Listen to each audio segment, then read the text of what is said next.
The following podcast is a W2M Network original production. Visit W2Mnet.com for all of our other great podcasts, plus news, reviews, articles, and opinions from the worlds of wrestling, video games, football, and entertainment. And we are live to tape to the W2M Network for the Kickoff. NFL Draft Edition Part 2, our review of the draft. Last week was our preview. Now we're coming back at you to let you know what we all thought. Good evening, afternoon, morning, whenever you're listening to this, everybody. I am your host. My name is Harry Broadhurst. Joining me, as per usual, the day one co-host, Brandon Biskobing. Hey. The executive producer turned co-host, Erik Watkins. Greetings on the last day of the epic hair. And the newest member of our panel, replacing the chair, Jason Teasley. Hello, everyone. Are you going to try to play this straight again? Because that was hilarious last time. Really? No snarky comment? Give him time. Me and the chair are here to give our Division III insights on this year's draft. We will be on our best behavior. If only were there any D3 draft picks this year? Yes, there was. Hold on. I'm going to point this out. You of all people are asking me that. Look at the fourth round Giants. Oh, yes, you're right. Look what college he came from. Yeah. Wait, no. This proves that if I speak something into existence, it will happen. Wait, who? What? I'm drawing. Kyle Laletta of Richmond. But wait, yes. I thought aren't they FCS? They're FCS, but I understand where Jason's going. I get it. I know. Do not question the wonders of Ginger Damas, people. Well, this is what I said. I made fun of the damn Richmond Spiders, and we draft one. That's later on in the show. By the way, in case you're wondering, if we were a musically inclined podcast, we're not because rights and stuff. This would be the part where Radiohead's "Karma Police" would be playing in the background. Just for that, you know what, Biskobing? Yes. Vicky Guerrero. Oh, screw you. Anywho, let's go ahead and talk about what the format for tonight's episode is. Again, not a traditional episode of the Kickoff because it is a non-traditional topic. We are here to cover the 2018 NFL Draft, and in doing so, we will discuss who we feel are our biggest winners and losers for the draft itself. We will also talk about our biggest steal, as well as our biggest reach in the draft from each individual perspective here. The winners and losers we can agree on, like we can name the same teams for that. The reach and the steal, I'd like to keep them different because we're only doing one of each of those, so there should be enough reaches and enough steals that should be possible. And then finally, we will close out our coverage of the 2018 NFL Draft by discussing how we thought our team did in the draft and what our expectations are for the rest of free agency. With that being said, gentlemen, are you guys ready to get into tonight's episode of the Kickoff? Let's do it. Yay! All right. Before we do so, take this quick opportunity to tell you that the Kickoff is a presentation of the W2M Network, available online at W2Mnet.com. If you are interested in anything in the worlds of football, soccer, video games, wrestling, entertainment, and so much more, you can find podcasts, reviews, articles, conversational pieces, and so much more on the online home of the W2M Network at W2Mnet.com. Let's start with our biggest winners of the NFL Draft. Erik Watkins, I go to you first. I mean, for as much smack that we talked about as far as with the Browns, now, overall, by Browns' expectations, I would have to classify them as a winner. But with how the draft played out, they are not the winner. In my opinion, my main winner's got to be Denver. Granted, Cleveland pulled a Cleveland and gave them a little bit of help with that, especially for the number 5 overall pick. But they really focused on, as we talked about, little bit of an aging defense. So what do? They focus on Josie Jewell in the middle rounds, linebacker. Bradley Chubb out of NC State with the number 5 pick. Then to shore up an offense around Case Keenum, a couple of big wide receivers, a little bit of help along the offensive line. I mean, they really didn't do a whole lot wrong for what they're looking for. Yeah, it's funny that you mentioned Denver because I'm actually on the ESPN.com NFL draft section here, and they had 5 needs listed for Denver going into this draft here. They were offensive guard, running back, wide receiver, cornerback, and outside linebacker, and they hit all 5 of those needs in addition to getting Bradley Chubb. Yeah, what can you go better? And not just even in just one for each of those positions. In some cases, you got the big-time Cortland Sutton, Royce Freeman out of Oregon, who I think is going to be a bit of a sneaky surprise good player. So, kudos to them. Elway just proves he knows what he's doing, this time at least. Brandon Biskobing, who's your first winner? Should I just repeat that, or should I go to my other winner? Because my first biggest winner was the Broncos as well. That's fine. We can wait and get back to you for your second winner. So, yeah, pretty much everything that Erik said, repeated. Basically, his first winner is Denver, what Erik said. Exactly. Jason, who's your first winner?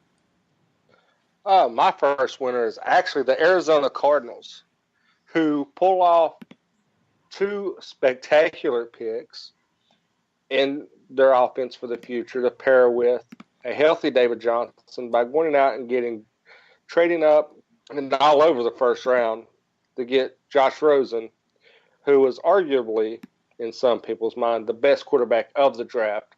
But he took a tumble, fell right in Arizona's lap. They've got their big, strong arm kid of the future, pairing with a healthy David Johnson. And, oh, yeah, by the way, they got one of my breakout receivers, in Christian Kirk, who is going to be a phenomenal asset to that offense and a really good, healthy replacement for Larry Fitzgerald once he hangs up the cleats. Okay. I'm kind of torn as to who I want to go as my first winner here. And the reason I say that is because there were several teams that did interesting stuff, but nobody that I really thought super dominated this particular draft here. So I'm going to go with my first winner. I'm going to pick the Baltimore Ravens. And the reason I'm going to pick the Ravens is because not only were they able to get who many people feel is the best tight end in this draft in Hayden Hurst out of South Carolina, they were then able to trade back up into the first round and get the man that these guys were waxing poetically on last week in our preview episode, Lamar Jackson. I personally don't see it with Lamar, but if he ends up being half as good as some of these people are expecting him to be, then Baltimore could have their quarterback of the future and the man that forces Joe Flacco out of the Charm City. Well, it also helps that he's going to be sitting behind Flacco, and Flacco can teach him how to be more of a pocket quarterback. You assume that he sits behind Flacco for too long, though. If they feel that Lamar is the future in Baltimore and the season becomes a lost cause, it is entirely possible that Flacco may end up turning over the reins to Jackson during the course of this underseason. Oh no, I'm not necessarily about him too much. I'm not necessarily saying that he's going to sit behind him all year, but even if he's sitting behind him for a little bit, or even if they do try to give him the reins like halfway through the season, you're still going to have that time with Flacco, and he's going to be able to learn from Flacco. Well, not to mention, he's going to be able to learn about a pocket presence and the qualities of being a pocket passer from Flacco. He's also going to learn about how the NFL would translate with his mobility and using his legs from RG3. Because let's face it, say that Flacco is out, Jackson becomes the starter, then if anything happens to him, you really don't have to tweak too much if RG3 does have to come in. So that's really setting up for a little bit of a ideal, almost golden scenario. But not only that, also with RG3, he also can teach Jackson of the dangers of being a more running type quarterback, because he's faced it all too well, getting injured in his first season because of him running a little too much. Erik, who's your... No, go ahead, Jason. Yeah, you guys crapped all over a future point of mine. So I'm pivoting on the fly. So just know that. And my pivot's going to really upset our patriarch, Sean. Just stay tuned. We'll get to that in a second. Trust me, I have something to say about their draft class as well. Let's go ahead and get over to Erik's second winner for the draft. Erik? Another team in what is always been something of a topsy-turvy division, has been for the last decade. They know that they have two main stars, one on offense, one on defense. The trick is, how do you build around each of them? Who answers those questions? The Carolina Panthers. DJ Moore, Dante Jackson, Jermaine Carter, Kendrick Norton, Ian Thomas.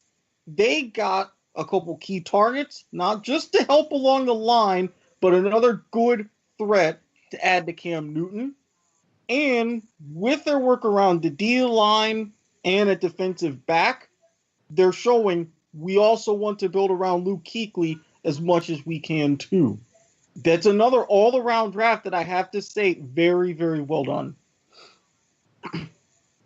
Brandon?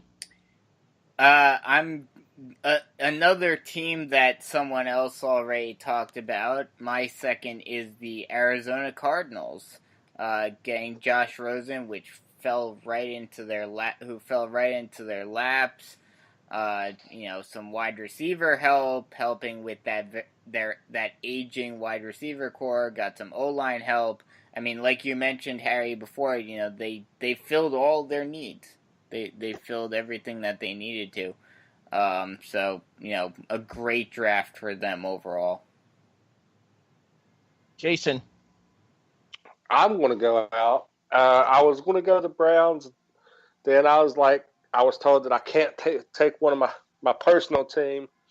So we're pivoted. We're going to go with the Green Bay Packers, who addressed a lot of defensive concerns, because offensively, I think they're pretty good, which we'll go with. We'll want to touch on something here a little bit later when it comes back around me on our steals.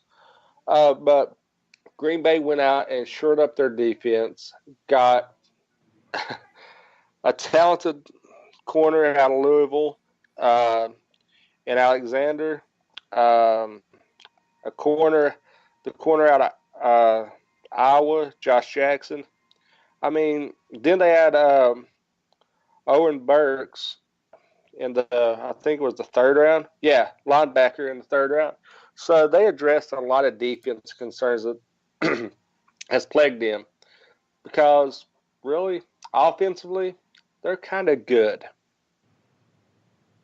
Well, assuming that they can keep Aaron Rodgers protected, I think that the big thing for them would have been getting somebody on the guard spot, or the on the right side to guard Aaron Rodgers as well. They managed to pick up an offensive tackle in Cole Madison out of Washington State, but they did not pick up any guards during the course of this draft here, which means I think they're going to have to hit the O-line kind of heavy in the rest of the offseason. And that's something that could be easily addressed. I mean, you're going to – that front office can work some magic. I mean, they seem to work magic out of thin air. But I think that's that a lot of free agents was holding out till post-draft to see where they can go to get the money, and they wouldn't just be signing money to sit behind a rookie. So I think you're going to see a lot of free agent moves with the organization once these rookies get signed, and we see where the cap room and stuff falls. It physically pains me to say this, because this is a pick that both my mother and my girlfriend will love, and I hate giving this team any credit at all. But to me, Arguably the biggest winner of this draft was the Pittsburgh Steelers. All right, I'm out. They got rid of problem child Martavis Bryant, getting his replacement immediately in this draft, and the man that Jason spent a lot of time talking about last week in James Washington. Jason and Brandon both sung the praises of Washington last week. Not only did they get James Washington, they got his backfield mate at Oklahoma State, quarterback Mason Rudolph, who a lot of people are pegged as the best quarterback in this class.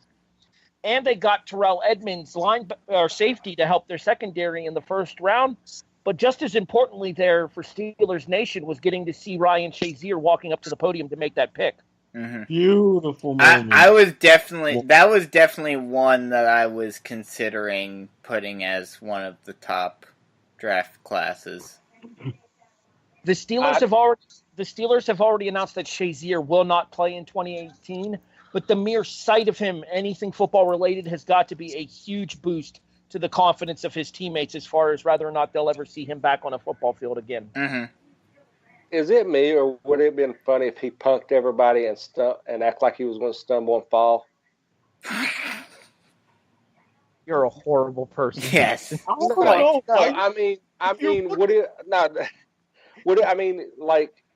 Actually, you know how they have the heartwarming moments, like with somebody that has problems walking, they kind of look unsteady, and like he plays it off because he is kind of he's a good-hearted person. I mean, I really like him as a player and as a human being. So if he would have just tried to have fun with it, and because he's not really the type of person that likes making things about himself, and like he just kind of acted a little bit wobbly and then like had the triumphant walk out and just with a smile on his face, because seeing him smile up at the podium was as a football fan, as bad as I hate the Steelers, as a football fan as a whole, made me feel good because it showed the progress he has made from the injury. But I just thought it would have been a lighthearted punk by him if he would just kind of act like he was stumbling and just kind of gave you that big smile, like, gotcha, I'm back, I'm on my road back. I have no words to that. None whatsoever. I'm just going to move on. One alternative would be, come out with a little walker or something at the beginning and then just like autograph it and have it. That would have been the better way of doing it. Like, come out with like a cane and be like, why do I need this? And just toss it to the side. Yeah, I mean, that's basically what I was saying. Like, come out just kind of unsure of yourself. Like, everybody just like, with just holding their breath, and you have that gasp of like, oh my God, he's not ready, and then he just kind of looks at, smile, give you a wink, and walks up to the podium. I think that everybody in attendance at Jerry World would have popped for that. More than what he actually did. Yeah, let's be entirely honest here. He easily got the best reaction out of any of the guest pickers down to Cowboy Stadium, TNT Stadium. The best reaction, and it was my second favorite moment out of the guest pickers. Yeah. It was my second favorite moment as well.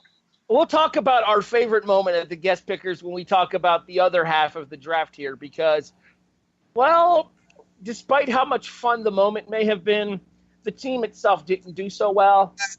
One of my big losers coming out of this NFL draft is going to be the Philadelphia Eagles.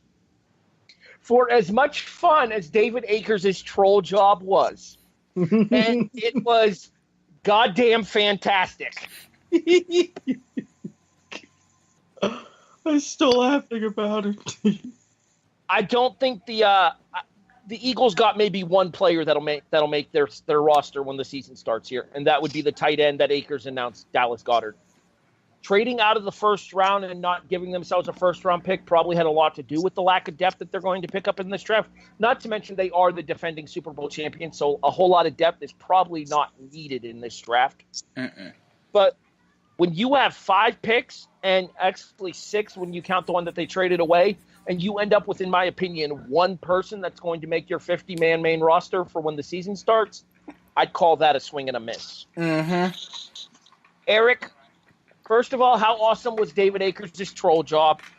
Again, the man is my spirit animal. And it's a funny moment because my mom's doctor is from Philadelphia, and when she had her first appointment with him, some of the first things she mentioned out of her mouth was how much she liked the Cowboys. Oh, God. No, as soon as that happened, I'm like, no, you need to watch this. Listen to the crowd's reaction. Now you'll know what I was talking about. She immediately understood. So, David, shout out to you even more for kind of proving me right. Second of all, Erik, who is your first loser for this draft? As much as I love this team, as much as I'm willing to defend some recent decisions that they've made, I don't have a problem with it. They didn't do themselves a lot of favors in this draft. And as we'll find out when we talk about our biggest reach, this is the exact first foot that they got off at. Oakland. Really? Holden Miller. Yeah, I'm like, you do that and just... you had a good move in making the trade for those receivers. That was a potentially solid foundation. And then you go and... To me, they kind of pissed a few of these picks just away. I'm sorry. Brandon? I know both Erik and Jason were talking about this as one of the better drafts for them, especially considering who I'm about to mention. But still, especially considering who they are, the fact that the Browns picked two, not just one, but two very uncertain, very, shady, character-wise picks in this draft just oozes problems. Not only do they pick Baker Mayfield, who we talked at length about last week on how, his immaturity is a little there. We compared him to Johnny Manziel. He's not quite to that level, but, he is still, he still has a little bit of that in him, and, going to the Browns and losing consistently isn't going to help him. But then, in the fourth round, you proceed to pick Antonio Callaway from Florida, who we also talked about how he has a few off the field issues himself. Yeah. Real quick here, Bisco, I kind of want to chime in on that as the resident Florida defender here. I really can't defend Antonio in this instance here because I just found out in the time between the combine and the draft that Callaway failed a marijuana test as well. So basically they replaced Josh Cribbs. Well, Cribbs is supposed to be reinstated for the upcoming season, and it was actually Josh Gordon who you were thinking Josh of. Gordon, excuse me. You're correct. But so basically they replaced Josh Gordon with this guy. he's their resident pothead. Well, maybe. We'll see. Jason, where do you fall? Well, I was going to go with Flacco, but you guys already beat that dead horse. So I want to go as the the NFL draft as a whole is a loser because I think that especially we noticed it this season. We've seen it in the past. We've noticed it with two players, two predominant first round picks. One was a first round, the other should have been a first round pick. How the NFL draft and teams in the NFL as a whole handle things. Case in point, Josh Allen. He tumbled down boards. Why? Because of something he done when he was like 15, 16 years old. I think he was like 15 when it happened.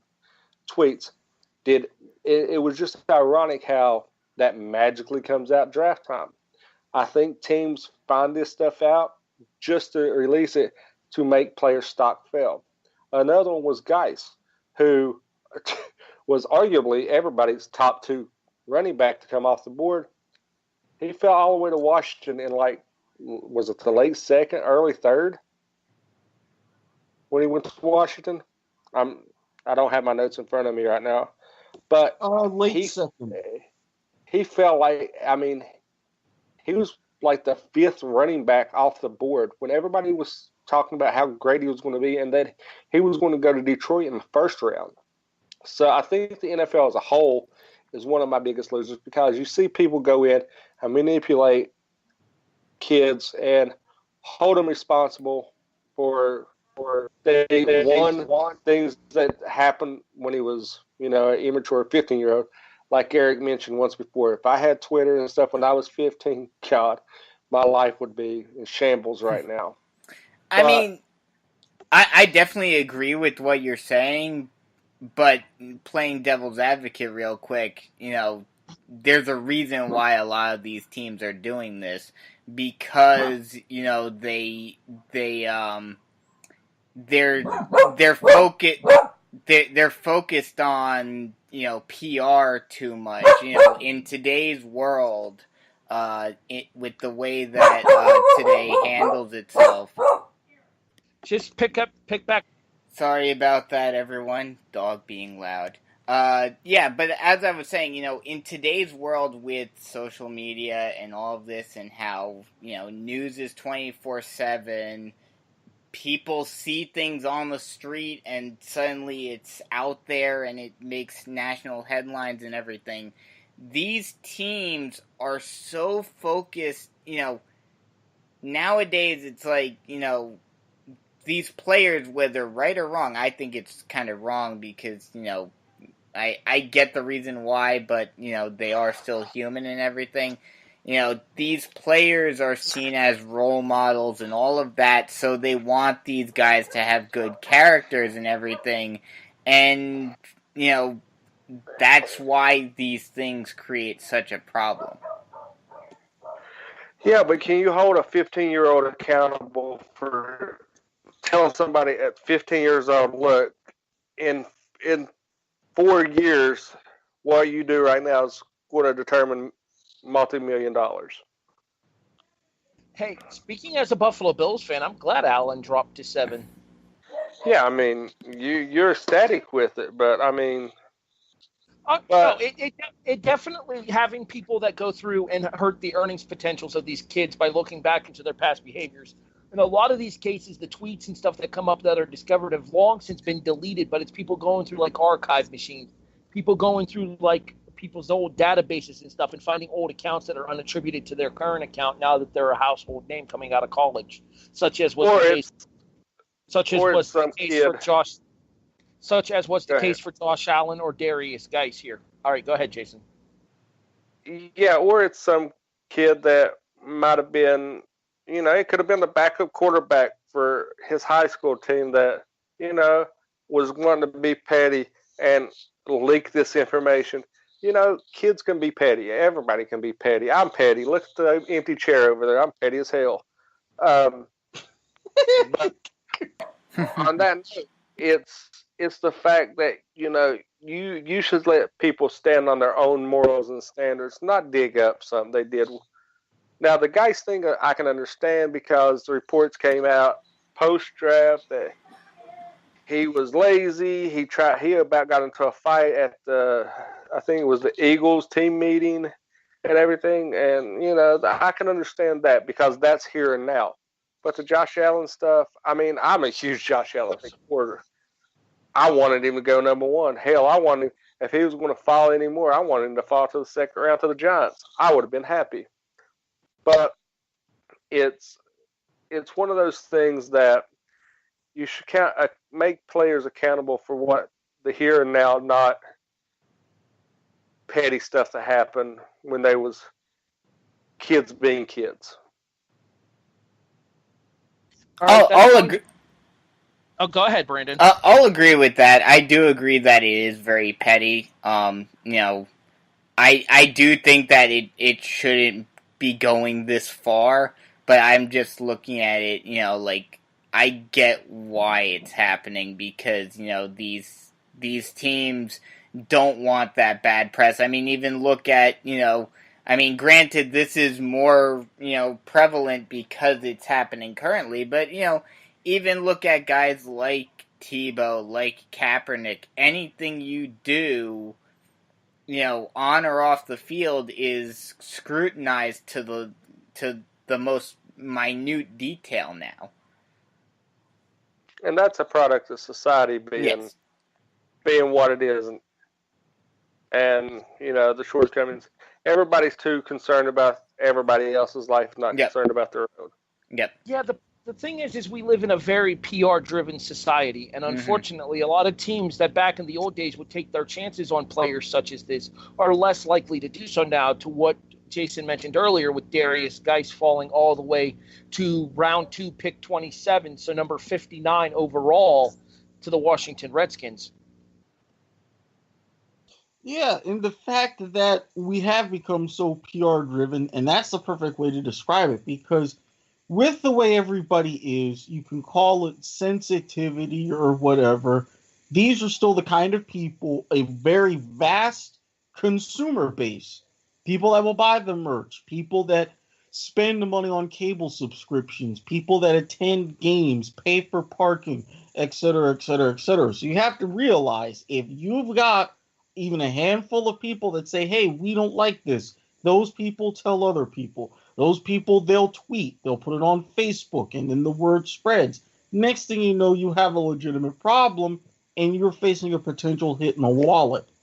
That's really not how it 100% should be, but unfortunately, at least for where we sit right now, that's where it is. And these teams are having to be more and more careful because these repercussions have been so magnified. Yeah.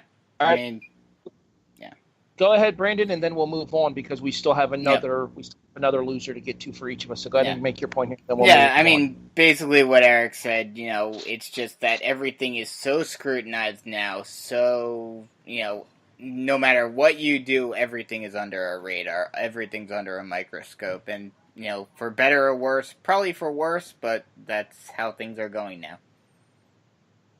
All right, we're going to go ahead and move back into the draft coverage now and continue on with our losers here. Since I went first to start off the losers here, I'll give my second loser here, and it's one that at least half of the panel here is really going to enjoy hearing. My second biggest loser for this draft, behind the Philadelphia Eagles, is the Dallas Cowboys. Love it. Well, my second loser kind of goes hand in hand with that, so I'll piggyback off you. My second loser is the Dallas Cowboys for a number of reasons here. One, they barely addressed their defensive concerns at all. The only person that they really addressed for their defensive concerns was Leighton Vander Esch in the first round out of Boise State. And I don't know if you've noticed this or not, Smurf turfers don't do well in the NFL. For the most part, nah. Leighton Vander Esch was a reach in the first round. He's not my biggest reach of the first round, but he was a major reach to me in the first round. Also, the only other defensive position that they touched on was Dorrance Armstrong Jr., defensive end out of Kansas. First of all, I didn't even know Kansas still played competitive college football. They don't. Second of all, you have glaring needs in your secondary, and you don't spend one single draft pick on it? Are you freaking kidding me? Again, Harry, Jerry World, Jerry Jones. I mean, you think about it. This is a man who said in a commercial that he had a 12-person hot tub shaped like Texas Stadium. Now that he's had AT&T Stadium, you can easily say that will be, 15, 20? These are the kind of things he thinks about. And that explains why Jason Garrett is still his coach. Could be worse. Erik, your second loser? Now mine, I'm not gonna lie. They made a nice sentimental pick in my eyes. A very valid pick as well. And they did start off the draft with the pick that I've kind of seen in action a few times, staying up with a little late nights and a little bit of I know where this is going. Yeah, but overall, knowing the division you're in, knowing that your coach is going to be on the hot seat, knowing the amount of major issues you had on your team, you didn't do yourselves too many favors. Seattle, I love you. I have a friend up in that region. My mother wants to live there. I went ahead and invested time in watching your rugby team. Will go ahead and I think lose, but that's not the point. The point is Seahawks. You're supposed to do better to help me love that city, man. No, you don't do this. I like the pick of Shaquem Griffin. I think that dude's going to be a monster once he lands with the team. He'll be a special teams force, and he'll be a third down guy who comes in and helps dominate. That being said, Rashad Penny in the first round was a gigantic mistake. They could have easily gotten Penny late second, early third. Of course, and especially with your picking that late. And Harry, you and I, we've all talked about fairly unheralded out of San Diego State. Talented, but unheralded. You could wait a little bit. There wasn't a big run on him. It just, oh, God, I haven't seen the Seahawks decisions like this at the draft since the movie Draft Day. I still have never seen that. I need to. I hear it's pretty good. And so for what it is surprisingly good.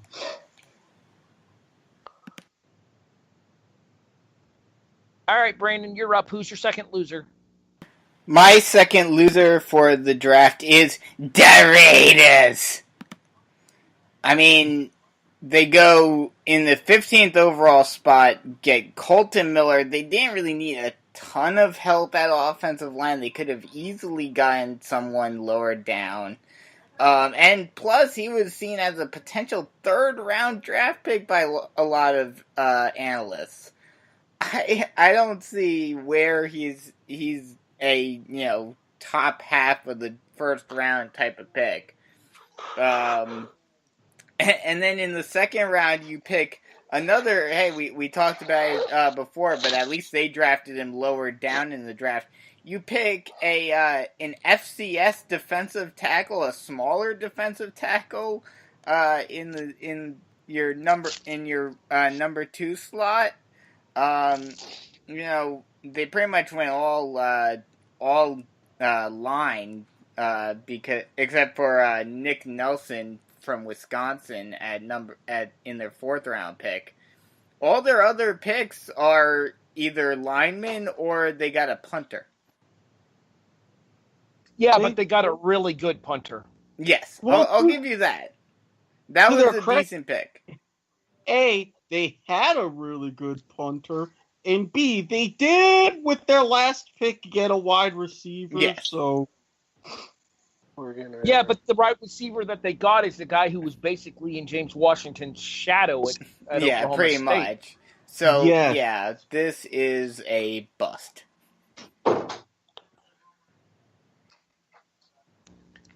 All right, Jason, you wrap us up for our losers for the draft. All right. I want to piggyback on what you said, Erik. Harry. Damn. Wife was in here talking to me. And I'm going to piggyback on that and go with Dak Prescott as being one of the biggest losers of this draft. Not only does his front office and Jerry World not address the glaring receiver help that they need, since they cut Dez, they don't address that until they pick up Gallup.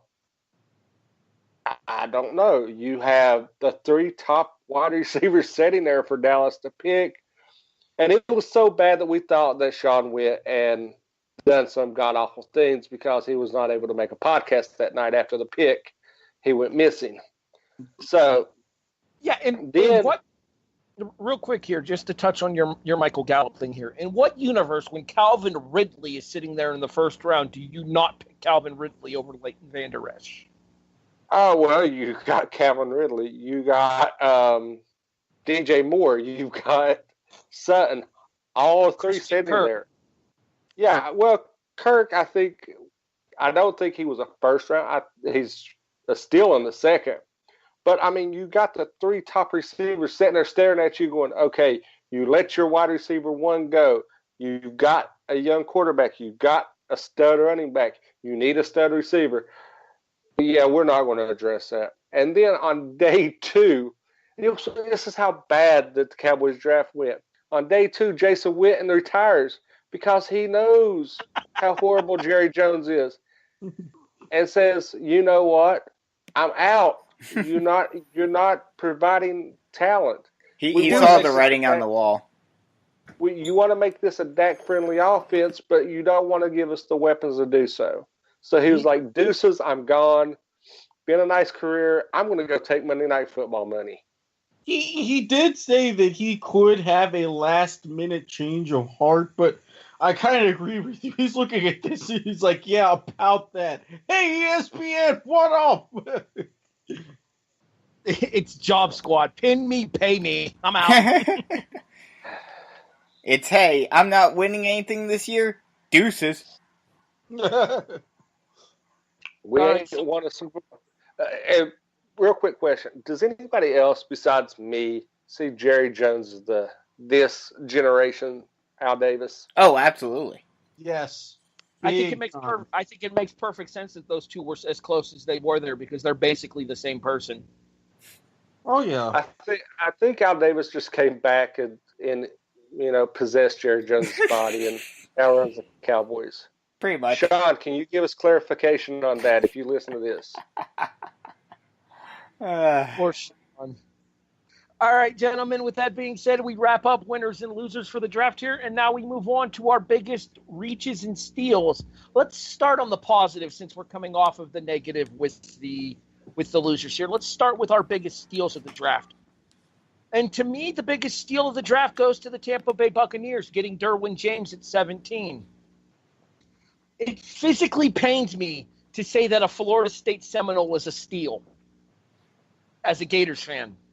Like, it hurts in the pit of my stomach that I have to make this assessment. So don't do what I do. Deny. Pretend that they don't exist. There's no team in Tallahassee. I don't know what you're talking about. Exactly. What? They have a football team. Oh, yeah, Florida A&M. Yeah. That's no deal. But in all sincerity here, Derwin James may be the best player in this draft on the defensive side of the ball. Oh, God, I'm just glad he's gone. And in the process of Derwin getting taken where he was taken there, down at 17, this is a guy who a lot of people projected as a top 10 pick. And if you believe certain people's boards, I want to say one of the ESPN guys, I'm not sure if it was Kuiper or McShay, had him as a top 5 pick as well. This is a guy who could be a force in the defensive secondary for years to come. And to get him at 17 when he was projected as a potential top 10 and possible top 5 is great value. Erik, who's your biggest steal? Honestly, I was thinking about one quarterback, but now that I think about it, it's a steal and even a very sneakier steal because you may not see it those first year or two, but there was a name floated around as far as quarterbacks that we mentioned on this podcast, and I think we can all admit we knew he wasn't going to be a day one guy. He's probably, if he was lucky, going to be towards the end of day 2. Both those pass, we get to day 3, waiting, and finally Tennessee realizes, holy crap, we found out we have Blaine Gabbert. This is a problem. How do they address this? They get Luke Falk. Now, I know the craziness that is the Pac-12. I know the craziness that is the Mike Leach offense. But getting him at pick 199, again, you're probably not going to see much of him at Tennessee. He will be the backup at best. But say another team comes along, picks him up 2 years' time or so, you're going to have a potentially very dynamic quarterback on your hands. Real quick, before Brandon gives us his steal, I need to make a quick correction. Derwin James went to the Chargers, not the Buccaneers. I had Tampa Bay put up in front of me. I do apologize for that. Derwin James went to the Chargers at 17, not Tampa Bay. All right, Brandon, who's your biggest steal of the NFL draft? My biggest steal of the NFL draft, we talked about his secondary mate on the other side a lot last week. But Rodney Harrison out of Alabama, the Jaguars help that dominant defense and get a good free safety in the third round. Not the top safety in the country or anything like that, but he is still a solid safety, and he should be able to solidify that deep side of the Jaguars defense and make it even more of a threat. Per ESPN staff writer Matt Bowman on Twitter, good fit for Alabama safety Rodney Harrison in the Jaguars' defensive scheme. Harrison has the physical play style to roll down in the box and can also line up as a middle third defender. Erik, we'll talk more specifically about your team here, but they went very SEC heavy in this draft. Four out of their 7 picks come from the Southeastern Conference. They know their demographics. That's smart drafting. And also Jason? easier scouting for them. Bingo. Jason, you wrap us up. Who was your biggest steal of the NFL draft? I'm gonna dig deep. How deep, you say? I'm gonna go for pick 297th in the 6th round. That's how deep I'm gonna go. And I want to go with a wide receiver that the Packers got, and I'm going to butcher his first name, so we're just going to call him Equinemius. St. Brown. Well, we're going to call him E for short. We're going to call him E because I'm from West Virginia. I have a Southern accent. I can't say that very well. Just stating facts. All right, here, I'll say it for you. Equinemius. Yeah, him. St. Brown. Going to the Packers. I think that he is a diamond in the rough that this Packers organization is going to turn around and just make a unreal superstar out of. They lose Jordy. He slides right into that role Jordy left open. Young, athletic as hell, short hands. And I'm surprised he fell as far as he did. I mean, well, you got to think the issue for the Packers, though, is that they drafted 2 other wide receivers ahead of Equinemius in this draft.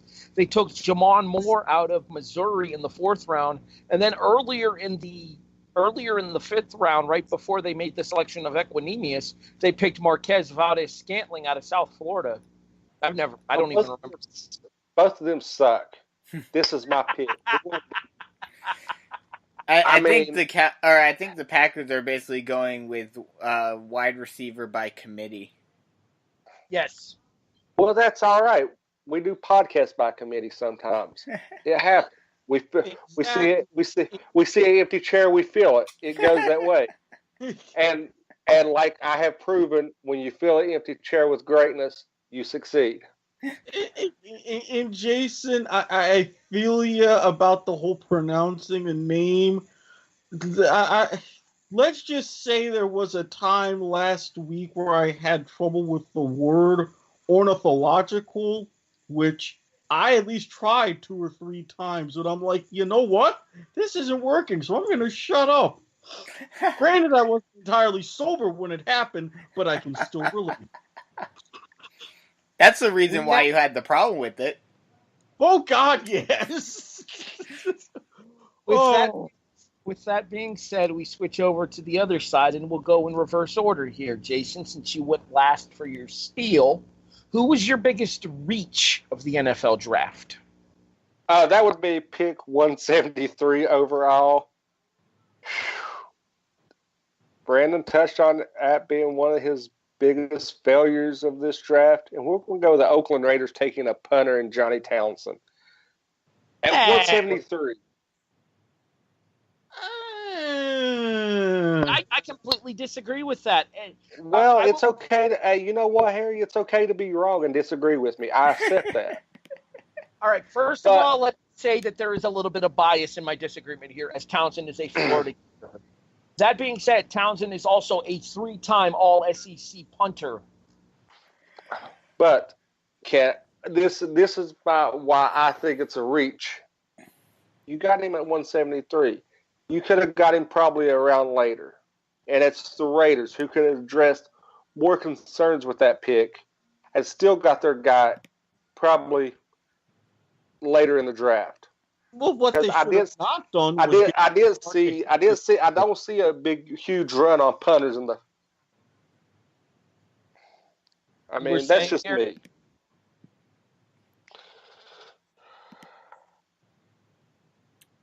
Erik, you were saying? No, I was saying what they should have not done was get rid of Marquette King to begin with.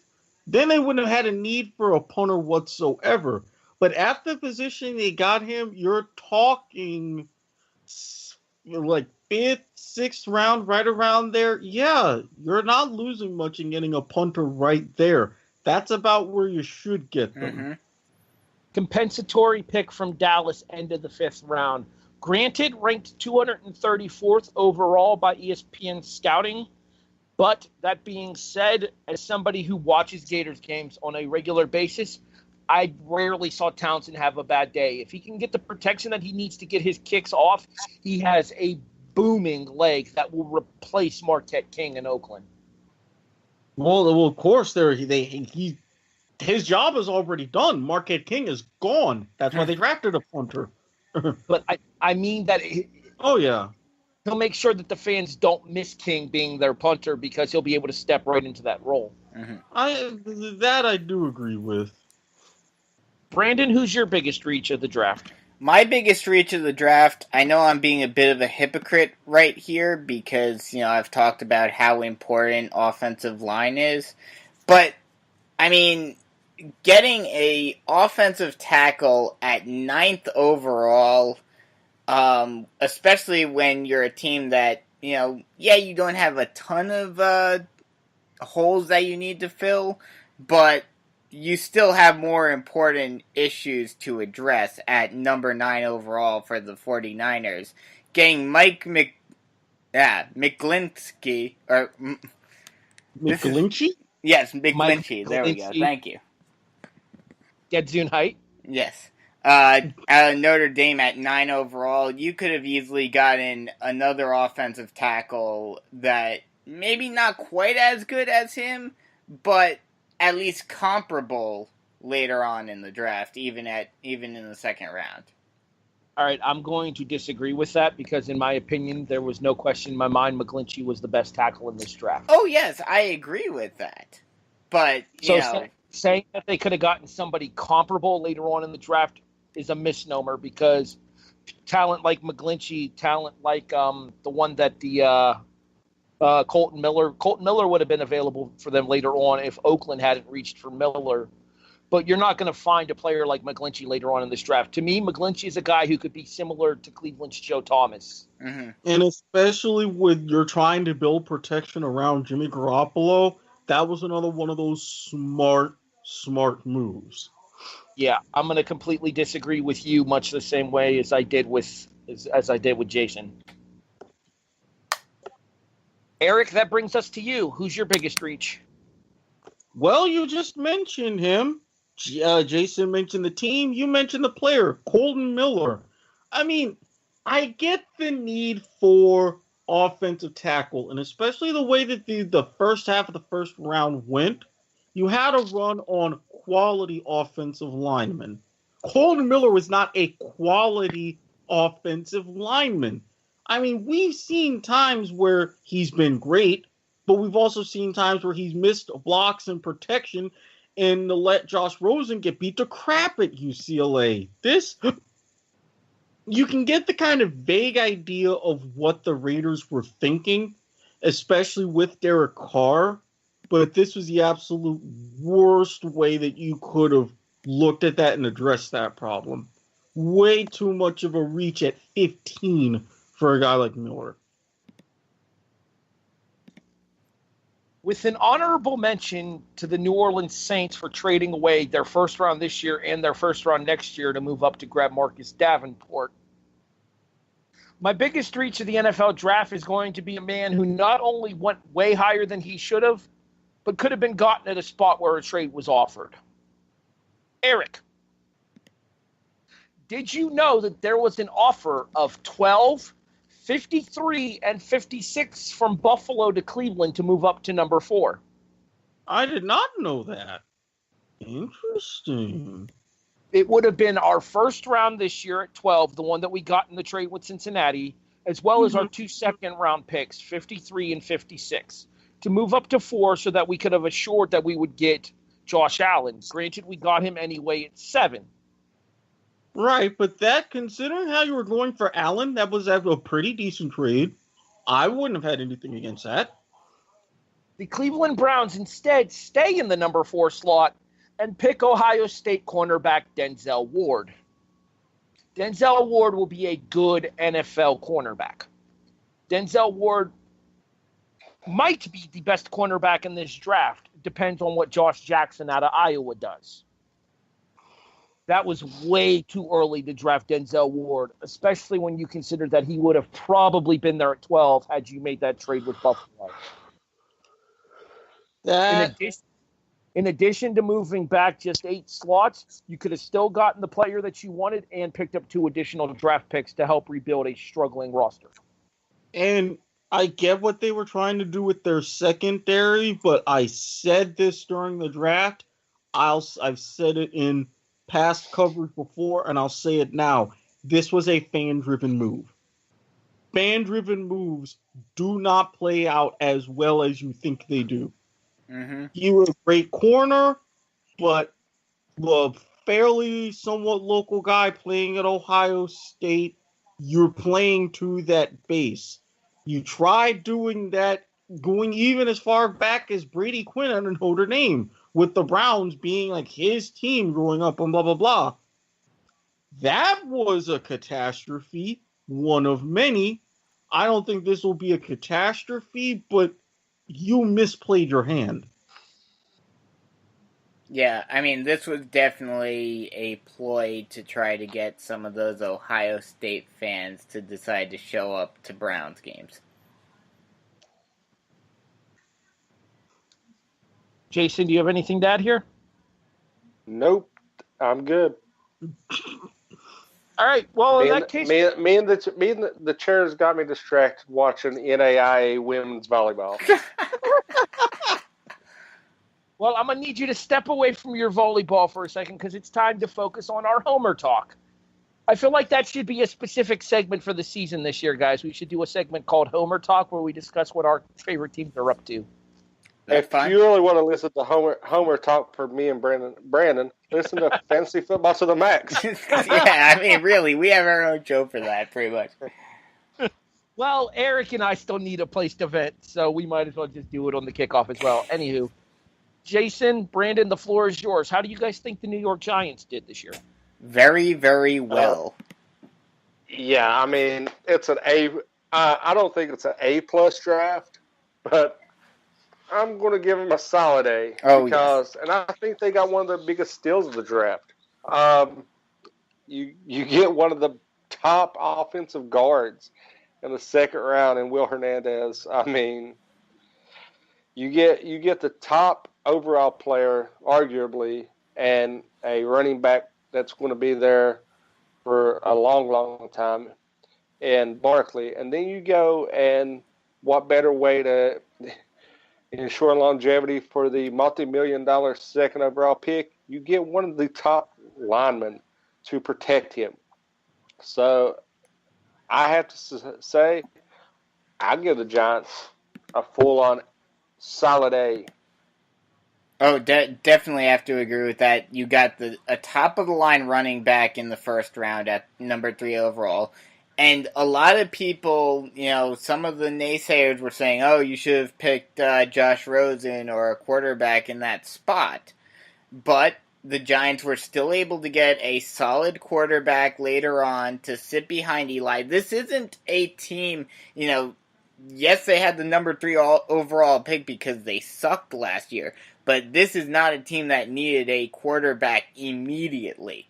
So they were able to sit back, wait, get a quarterback later on in the draft that can sit behind Eli, learn from him, and then grow and prosper later on after he's learned the NFL system and the Giants system.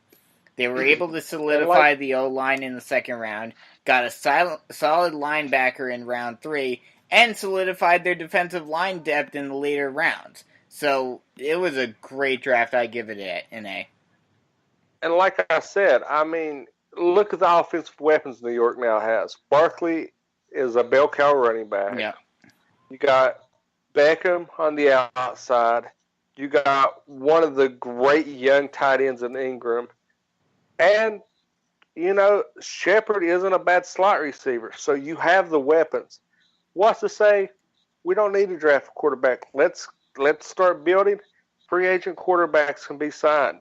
Mm-hmm. We can bring – there's a good quarterback class that's getting ready to come off their rookie contracts. With those weapons, with the media market, do you think New York can't lure a solid free agent quarterback to come in that's coming off their rookie contract and be the future? Oh, absolutely not. So, real quick, you guys picked second, not third, Brandon. Oh, second. Excuse me. It's still so weird having to say that we picked that high. In addition here, Erik, a little bit of the Miami swag from the defense down in Coral Gables going up to the Giants as well as their 5th round pick was your defensive tackle, R.J. McIntosh. Yeah, boy. Speaking of the state of Florida and that vicinity for football, let's go to Jacksonville and let's talk Jaguars, Erik. How do you think your team did in this draft? I think we did well considering what we drafted. I was a little bit confused with the Taven Bryan pick, and like Brandon said about it being weird, his team picking so high, I had to get used to our team picking as low in the first round. It's kind of an adjustment, a pleasant one, but an adjustment nonetheless. I would have liked to seen a little bit more focus on giving Bortles threats. We did well in getting Will Richardson on the line. We did even better in the second round getting DJ Chark out of LSU. With the likes of Hearns and Robinson gone, it was a very solid move. But I don't know exactly how Taven Bryan's going to fit as far as the rotation. So getting a first-round pick for him, that was like my biggest thorn. But going deeper into the draft, the Rodney Harrison pick, great for our secondary. Leon Jacobs, great for our linebacking core since Posluszny retired. Tanner Lee, ensuring that Chad Henne will not come within 100 miles of whatever our field is going to be called unless he has to play here as a visitor. I am okay with all of those. So, in a nutshell, it was a good, not great draft. Confusing, but good.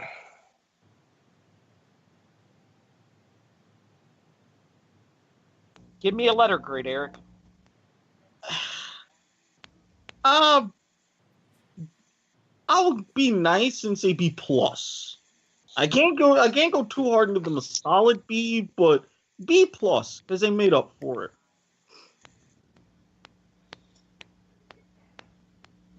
We did the show last week, and I said the one thing that I want out of this draft for the Buffalo Bills is Josh Allen. Mm-hmm. You got him. At the number 7 overall pick, the Indianapolis Colts announced a trade with the Buffalo Bills. I'm watching the draft over to friend's house, and I immediately let out a yell, "We're getting Josh Allen!" So needless to say, I was pretty excited about that. I will be the first person to admit that Josh Allen is a project. He is not a finished product. Mm-hmm.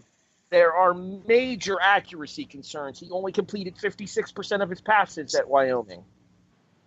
But that dude has a absolute cannon for an arm. And it is something that you need playing in the strong winds and the cold temperatures in Buffalo, New York in December and January. And God forbid any further into the calendar year should we be as so fortunate. Hey, at least he's used to it. I mean, I'm sure Wyoming gets some pretty strong winds. Oh, God. Being up in the mountains, you're dealing with cold, you're dealing with snow. Buffalo, it's going to be like, oh, whatever. Now I'm just a couple time zones east.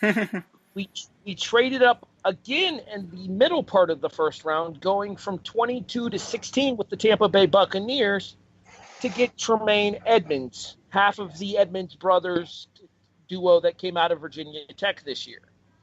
Edmonds was the linebacker. Tremaine was the linebacker. Terrell was the safety. Tremaine, if he lives up to his potential, is a replacement in the linebacking core for NFL tackles leader Preston Brown. And hopefully we'll be able to step right in. Our third round selection, Harrison Phillips, might be the biggest one of them all because he is a defensive tackle who could potentially fill in for the turning 36 years old this season, Kyle Williams, on our line. Our 1, 2, and 3 picks are 2 first-rounders and the third-rounder because we traded away our 2 seconds to move up to get Allen, are going to determine the success of this draft. We have a pair of late-pick wide receivers who could potentially fight for roster spots, but realistically speaking, the success of Allen, Edmonds, and Phillips is going to determine just how successful this draft class can be. I will say that I am around a B for this class just because this is a class based on potential, not production. And I will say this, and you would know Buffalo fans better than I do, so I don't know how that they would react to that, but I'm going to throw an extra cautionary tale as far as Tremaine Edmonds. He's great. He's got the potential to be great. But like you said, with Josh Allen being a project, Tremaine Edmonds is 20. 20. I want people to let that sink in. Hey, Erik, how old is he? He's 20. Okay. He's actually not 20 yet. Well, will be. I forgot he was still 19, but he turns 20 this weekend. Yeah, within a couple of days. No, he's a very young player, so maturity is obviously going to be a question. Mm-hmm. And let me just say one other thing about your draft class. With both of the trades, you lost a lot of lower end picks. So, I mean, how many draft picks did you guys have in total this year? I believe we ended up making 9 selections. Wow, still 9? We ended up making 8 selections. I believe overall going into the draft we had 11. Oh, okay. So you had picks to spare. Yeah, well, the second round pick that we traded was part of last year's trade with Kansas City in the Patrick Mahomes deal. Oh, okay. So you guys didn't lose all that much. No, it's just stuff that, I mean, granted, second round picks are nice to have because a lot of times second round picks will make NFL rosters, but realistically speaking here, we got the 2 most pressing needs in the first round with cornerback and linebacker to replace Preston Brown and Tyrod Taylor, respectively. Mm-hmm. I will say this much for you and Jason, though, Brandon. You know what the best thing that happened to the Giants in this draft was? What? When the Cleveland Browns announced Baker Mayfield number 1 instead of Saquon Barkley. Oh, yeah. Well, I think everyone knew that they were going to pick a quarterback. Yeah, I mean, I think it was the writing on the wall was quarterback at 1. It was just who they took. Yeah. That's the biggest question. It was more like, are we going to get Rosen or are we going to get who are we going to get? And then they said that, and Gettleman was like, "Oh shit, we're taking Barkley." And I do believe somebody called that pick on this podcast. I don't know who it was. I think we both said that they would take Barkley. Who was adamant that they was going Barkley over quarterback at 2? You. I mean, you know. I think I was pretty definitive that they were going to go with Barkley as well.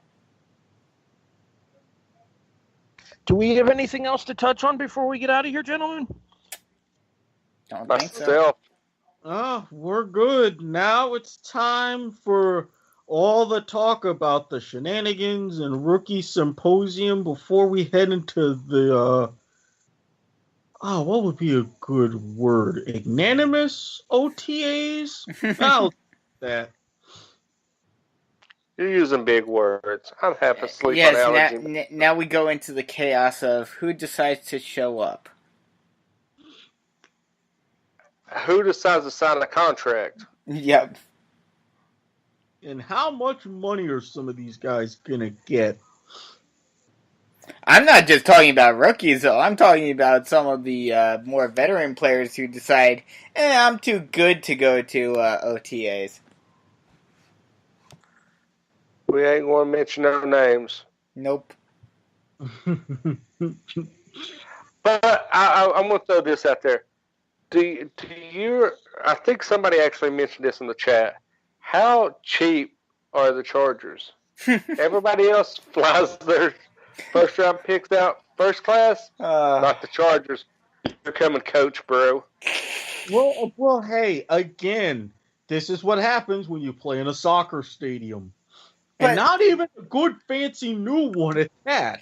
But they're in the number 2 market in the U.S. They got that. They got the money to do it. Your point?